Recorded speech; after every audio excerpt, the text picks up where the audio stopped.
Hello everyone, I am Rachna. Welcome back to my YouTube channel. आज की इस video में मैं आपको बताने वाली हूँ कि एज ए योगा टीचर अगर आप कहीं पे इंटरव्यू देने जा रहे हो तो आपको क्या करना है, कैसे आपको तैयारी करनी है। ठीक है, तो आज की इस पूरी वीडियो को देखना। मैं आपको इसमें कुछ एक क्वेश्चंस बताऊंगी और पार्ट 2 भी लेके आऊंगी जिसमें और क्वेश्चन भी मैं आपको बताऊंगी कि क्या क्या आपसे इंटरव्यू में पूछे जा सकते हैं। तो अभी एक तो केवीएस में भी कॉन्ट्रेक्चुअल बेसिस पे इंटरव्यू होते हैं, फॉर्म निकलते हैं, तो आप वहाँ पे भी इंटरव्यू दे के देख सकते हो। बाकी जो और अदर स्कूल्स हैं वहाँ पे भी इंटरव्यू दे के देख सकते हो। तो किस टाइप के क्वेश्चंस पूछे जाते हैं, आपको क्या करना चाहिए, इंटरव्यू की तैयारी कैसे करनी है, वो मैं आपको बताने वाली हूँ। तो देखो, फर्स्ट ऑफ ऑल तो आप कहीं भी इंटरव्यू के लिए जा रहे हो, आपका फेस बिल्कुल भी स्ट्रेस नहीं लेना है। एज ए योगा टीचर तो हमें स्ट्रेस बिल्कुल भी नहीं लेना है, क्योंकि योग ही तो सिखाता है हमें स्ट्रेस फ्री रहना। तो आप जहां भी कहीं जाएंगे बिल्कुल स्ट्रेस फ्री होकर आपको जाना है। आपके चेहरे पर एक स्माइल होनी चाहिए, एक कॉन्फिडेंस होना चाहिए। एंड क्योंकि एज ए योग टीचर आप जा रहे हो तो आपको उसी के अकॉर्डिंग आपको कंफर्टेबल कपड़े पहनने हैं। जैसे लोअर टी शर्ट आपसे योग आसन करा के देख लिए जाते हैं तो आपको बिल्कुल कंफर्टेबली होकर ही जाना होता है। जैसे ही आप अगर मैं केवीएस के इंटरव्यू के बारे में बताऊं तो वहां पे एक पैनल होता है। पैनल में लगभग 3 से 4 लोग वहां पे बैठे होते हैं, सब लोग आपको ऑब्जर्व कर रहे होते हैं। तो जैसे ही आप रूम में एंटर करोगे तो वहां पैनल के मेंबर्स को उनसे आई कांटेक्ट करके आपको विश करना होता है, गुड मॉर्निंग, गुड आफ्टरनून, जो भी वहां टाइम होता है उसी के अकॉर्डिंग।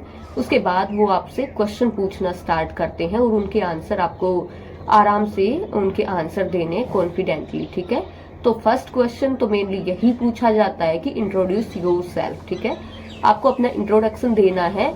जब आप अपना इंट्रोडक्शन दोगे उसमें आपके इंट्रोडक्शन में आपका नाम, आप कहाँ से हो, आप कितना क्या पढ़े हुए हो, आपका वर्क एक्सपीरियंस कितना है, ये सब बातें आपके इंट्रोडक्शन में आ जानी चाहिए। इसके बाद आपको उसमें इंट्रोडक्शन में जब आप बताओगे तो उसमें आपको ये भी बताना है कि आप डेली मतलब एक पैशनेट योगा प्रैक्टिशनर हैं। ठीक है, आप डेली योग की प्रैक्टिस करते हैं, आप कितने जुड़े हुए हैं योग से, इस बारे में भी आपको वहीं पे जो इंट्रोडक्शन की जो लाइंस पूछी जाएंगी उन्हीं में आपको बताना है ये बात भी। इसके बाद एक इम्पोर्टेंट चीज जो कि आप कहीं भी इंटरव्यू देने जाओ तो अपने सारे डॉक्यूमेंट्स साथ लेकर ही जाने हैं आपको, और भी कॉन्फिडेंट। अच्छा, इसके बाद आपसे जो सेकंड क्वेश्चन है वो ये पूछा जा सकता है कि आप योगा के टाइप्स बताइए। आप योगा के टाइप्स आपसे पूछे जा सकते हैं। इसके बाद आपसे ये पूछा जा सकता है कि व्हाट इज डेफिनेशन ऑफ योग, योग की डेफिनेशन क्या है। ठीक है, तो आप लोग अच्छे से योग की डेफिनेशन प्रिपेयर कर लेना, और अकॉर्डिंग टू भागवत गीता भी आप इसमें डाल सकते हो कि भागवत गीता में क्या कहा गया है योग की डेफिनेशन के बारे में, आप ये भी बता सकते हो। इसके बाद थर्ड क्वेश्चन में आपसे ये पूछा जा सकता है कि आपके लिए योग के क्या मायने हैं। ठीक है, तो आप अपने अकॉर्डिंगली जो भी आपके लिए योग के मायने हैं, ये है कि योग सिर्फ फिजिकली ही असर नहीं करता है बल्कि बौद्धिक रूप से भी हमारे ऊपर, सिर्फ शारीरिक ही इसका असर नहीं होता है बल्कि बौद्धिक रूप से भी इसका असर होता है, स्पिरिचुअली भी असर होता है। ठीक है, तो आप अपने अकॉर्डिंगली ये इस क्वेश्चन का आंसर प्रिपेयर कर लेना। फिर आपसे पूछा जा सकता है कि आपका जो फेवरेट योग स्टाइल है वो कौन सा है, आपका फेवरेट योग आसन कौन सा है।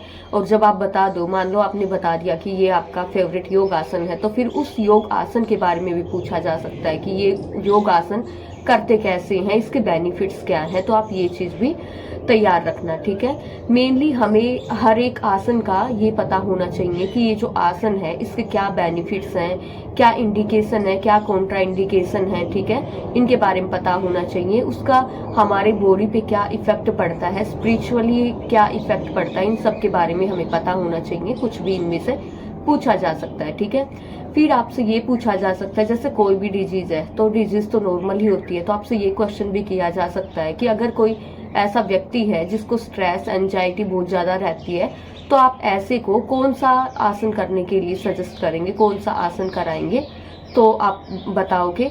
फिर जो बाकी अदर डिजीज हैं उनके बारे में भी आपको पता होना चाहिए कि डायबिटीज में कौन कौन से आसन कराते हैं, माइग्रेन में कौन कौन से आसन कराते हैं, ओबेसिटी के लिए आपको कौन कौन से आसन क्या क्या कराना चाहिए। ठीक है, फिर आपसे नेक्स्ट ये क्वेश्चन पूछा जा सकता है कि आप अपनी जो एक पूरी क्लास है इसको कैसे तैयार करते हैं, मतलब इसको कैसे स्ट्रक्चर करते हैं। ठीक है, आएगा कि पूरी एक योग क्लास को कैसे स्ट्रक्चर करते हैं आप। तो आप इसमें आंसर में बता सकते हो कि आप कितनी देर के लिए वार्म अप कराओगे। फिर उसके बाद जैसे मैं आपको आंसर बताऊं तो कि हम 5 से 10 मिनट के लिए वार्म अप कराएंगे, उसके बाद 20 मिनट तक हम आसन कराएंगे, उसके बाद 10 मिनट तक प्राणायाम कराएंगे, फिर मेडिटेशन कराएंगे। वो आप अपने अकॉर्डिंगली जैसा भी आप कराना चाहते हो आप उसका आंसर करेंगे, ठीक है। इसके बाद आपसे ये पूछा जा सकता है कि एक जो बेहतरीन योग टीचर है उसकी क्वालिटीज क्या होती हैं। तो जो भी कोई भी टीचर होता है सबसे पहली क्वालिटीज तो उसकी यही होती है कि वो अपने कार्य में बहुत ही उनके अंदर पेशेंस होना चाहिए और एक कंटिन्यूटी होनी चाहिए। हर पेशेंस, कंटिन्यूस लर्निंग और जो कम्युनिकेशन स्किल है वो बेहतरीन होनी चाहिए। तो ये होती हैं योगा टीचर की क्वालिटीज। फिर आपसे ये पूछा जाए कि जैसे बच्चे हैं उन्होंने योग नहीं किया हुआ है, स्टार्टिंग में आप उनको कौन से योग कराएंगे, उसके बाद आप उनको कौन कौन से योग कराएंगे, ये क्वेश्चंस पूछे जा सकते हैं आपसे। फिर ये पूछा जा सकता है कि अगर एक बच्चा है जो ठीक से योग नहीं कर पा रहा है क्योंकि उसको कोई इंजरी का इश्यू है तो आप उसके साथ क्या करेंगे। तो आप आंसर दे सकते हैं कि फर्स्ट ऑफ ऑल तो आप उसकी कंडीशन को समझने की कोशिश करेंगे और आफ्टर दैट आप उसके ऊपर कोई भी अपनी मतलब योग उसके लिए योग क्लास स्ट्रक्चर करेंगे और उसको योग कराएंगे, उसी के अकॉर्डिंग बच्चे की कंडीशन के अकॉर्डिंग ही उससे योग कराएंगे। फिर आपसे ये क्वेश्चन पूछा जा सकता है कि आप ये जो योग फील्ड है इसी में आप अपना करियर क्यों बनाना चाहते हैं, ठीक है। तो आप अपने अकॉर्डिंगली अपना आंसर प्रिपेयर करना। इसमें आंसर ये भी हो सकता है कि क्योंकि एक योग टीचर ही है, मतलब योगा ही एक ऐसा है जो कि लोगों से जुड़े रहे, ये बता सकते हैं हम। फिर हम ये कह सकते हैं कि लोगों को आज की दुनिया में देखा है कि कितने सब लोग कितने स्ट्रेस में रहते हैं और आप ये कह सकते हैं कि जब मुझे मतलब ये लगता है कि मैं कारण हूँ किसी के स्ट्रेस को दूर करने का, योग करा के मैं उस स्ट्रेस को दूर कर सकती हूँ, तो इसीलिए मैं योग को एज ए करियर चूज करना चाहता हूँ या चाहती हूँ, ठीक है। तो आप ये बता सकते हैं। तो आज की इस वीडियो में मैंने कुछ एक क्वेश्चन आपके साथ डिस्कस किए हैं। नेक्स्ट वीडियो पार्ट 2 लेकर आऊंगी जिसमें कि और भी क्वेश्चंस मैं आपको बताऊंगी कि किस टाइप के और क्वेश्चंस आपसे पूछे जा सकते हैं। होप आपको ये वीडियो अच्छी लगी होगी। If you like my videos please like share and subscribe my channel. Thanks for watching. मिलते हैं नेक्स्ट वीडियो में। Bye bye, take care, have a nice day.